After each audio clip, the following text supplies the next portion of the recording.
میں گزشتہ جمعہ بھی آپ کے یہاں سے غیر حاضر تھا، بنگلہ دیش کے سفر میں تھا میں نے ظلم بڑا بڑا کتابوں میں پڑھا ہے، تاریخ کے اندر کس نے کیا کیا ظلم کیا ہے۔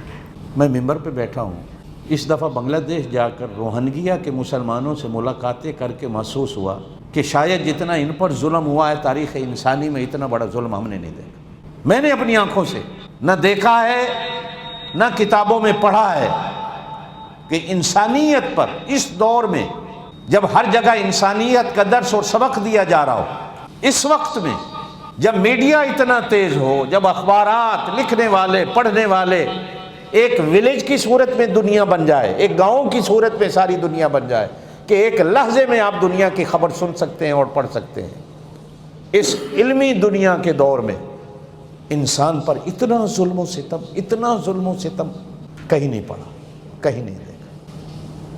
آپ حضرات نے تو ٹی وی میں اور خبروں میں دیکھا، میں اپنی آنکھوں سے مشاہدہ کر کے آیا،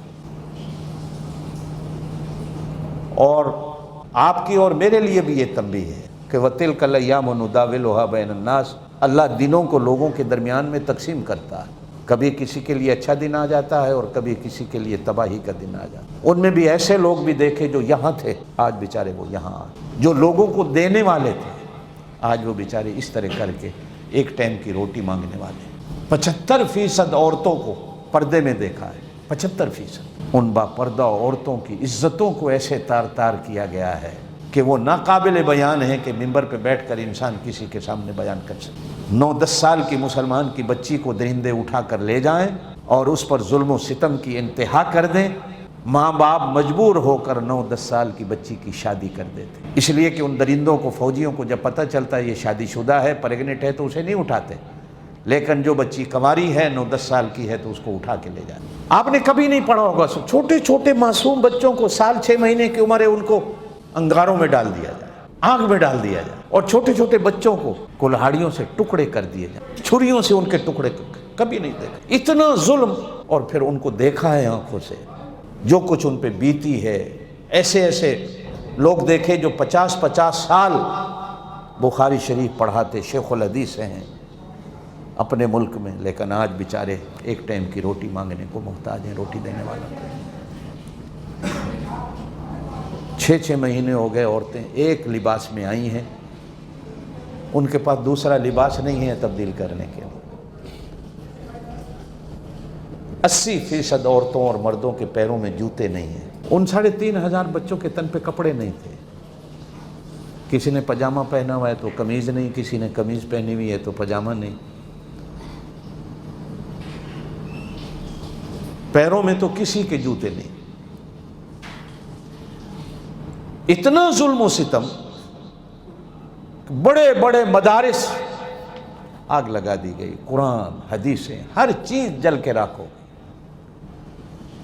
اور جو زندہ بچے، ایسے لوگ بھی دیکھیں جو 16 دن پیدل چل کے، پیدل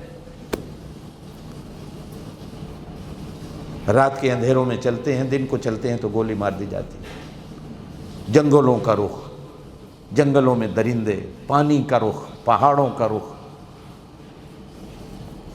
میں بارڈر پہ گیا تو 2-3 عورتیں آئیں تو معلوم ہوا کہ وہیں ان کا بچہ پیدا ہو گیا، ہمارے سامنے، کوئی دائیا نہیں، کوئی ڈاکٹر نہیں۔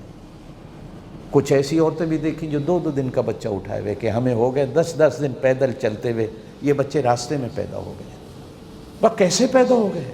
کوئی ساتھ نہیں ہے، کوئی مرد بھی ساتھ نہیں، بس جھاڑیوں میں بیٹھ گئی، بچے پیدا ہو گئے۔ کیا کریں؟ ظلم کا خوف، کشتیوں میں بچے پیدا ہو رہے ہیں۔ میں نے اپنی زندگی میں ایسا ظلم نہیں دیکھا، ننگے پاؤں، پتہ ہی نہیں ان بیچاریوں، جو لوگوں کو دینے والے تھے، کتنی غیرت اور عزت کے مارے ہوئے تو یوں آگے نکلتے، ہم کس کے آگے ایسا کریں کہ ہمیں روٹی دے دو؟ وہ بھوکے ہو، 10 دن تک کچھ نہیں کھایا، سفر پانی پی کے گزارا کیا ہوا، کوئی زیادہ راہ ساتھ نہیں، معصوم بچے اٹھائے ہوئے ہیں، پیروں میں جوتی نہیں۔